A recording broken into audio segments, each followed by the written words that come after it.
না কেন? রসুলের মধ্যে কেমন উত্তম আদর্শ! আল্লাহর জাতের কসম, জমিনের মধ্যে যত যত আদর্শ,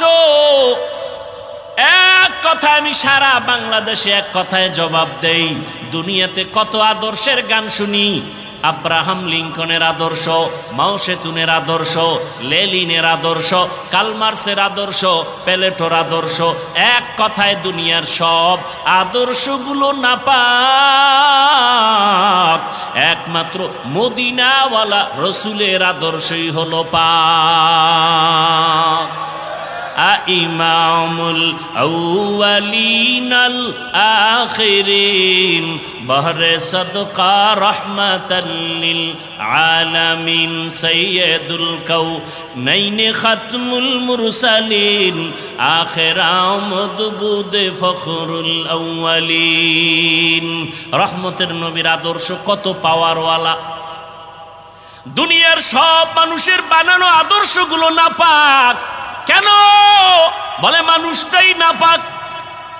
মানুষটাই কি? কারণ চক্ষু দিয়া বেগানা দেখে, চোখ নাপাক। জবান দিয়া গালি দেয়, গীবত করে, জিহ্বা নাপাক। হাত দিয়া মানুষের বিরোধিতায় লেখে, হাত নাপাক। এরপরে তিন বেলার খানা খায় যে মদ পান করে, বিড়ি টানে, ওর দেমাগ নাপাক, ওর অন্তর নাপাক। এই নাপাক দেমাগ দিয়া যা লেখবে, যা বলবে, সব হবে নাপাক।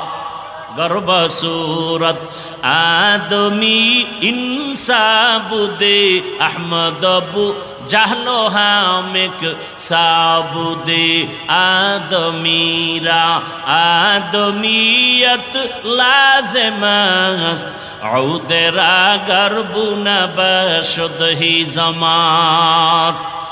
দুনিয়ার সমস্ত মানুষের আদর্শ, কথা বলেন না, ঘুমাইতেছেন?